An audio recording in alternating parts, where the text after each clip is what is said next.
Prime Minister Rishi Sunak is going to be making his keynote speech at midday today. He's promised to change the status quo and tackle the broken political system. He's called the Labour leader Sir Keir Starmer. It's so boring, isn't it, when they just attack the opposition? But anyway, he said he's a continuity choice for voters. That's snappy, isn't it?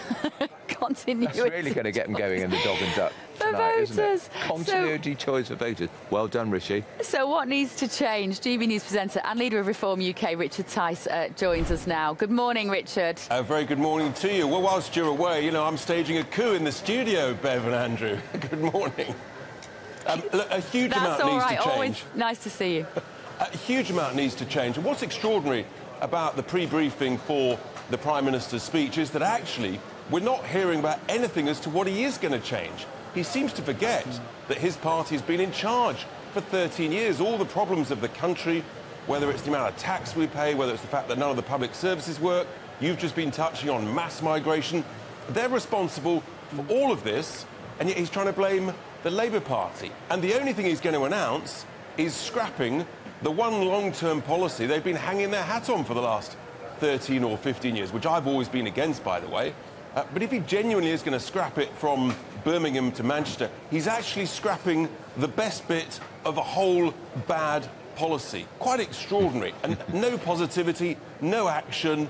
And it was interesting in Suella's speech yesterday, Bev and Andrew, that she gave no positive actions that she was going to do. All she did was use strong, warm language that the Tory faithful want to hear.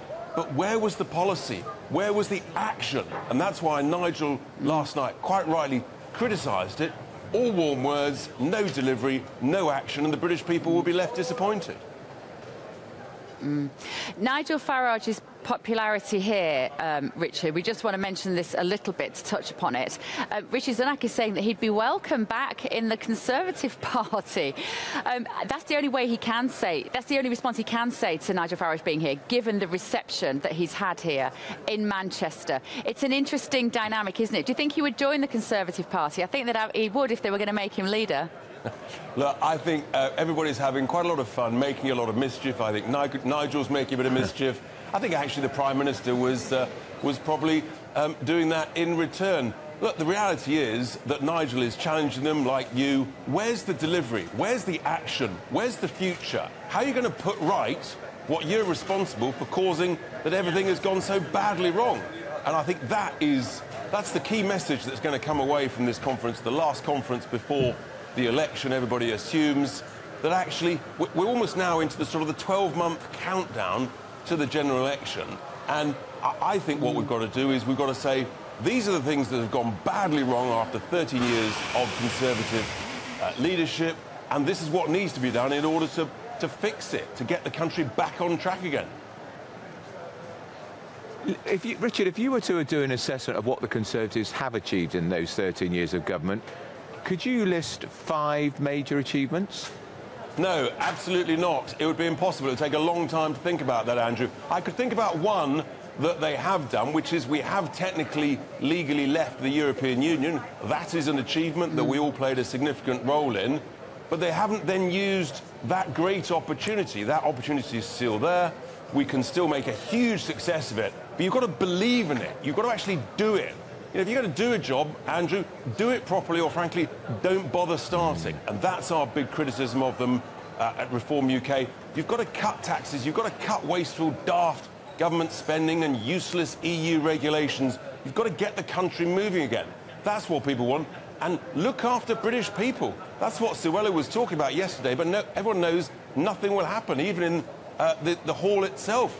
People were complaining about the language that she was using. She was doing what actually voters want. They want politicians who just tell it as it is, give us the unvarnished truth. We don't want waffle. We want action and delivery.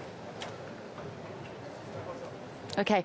And what should we expect, do you think, today from Rishi Sunak? What can he hope for in this speech? It's incredibly important that he gets the tone of this right, Richard. He's done a good job this week, actually, in terms of meeting people here. I think everybody that's met him, when he's done the handshaking around the stands, he's making a very, very good impression on people. A lot of people are impressed by his warmth, and actually, in real life, he is much less robotic than he sometimes appears on the telly. And somehow he has to get that across, his humanity in the speech, doesn't he?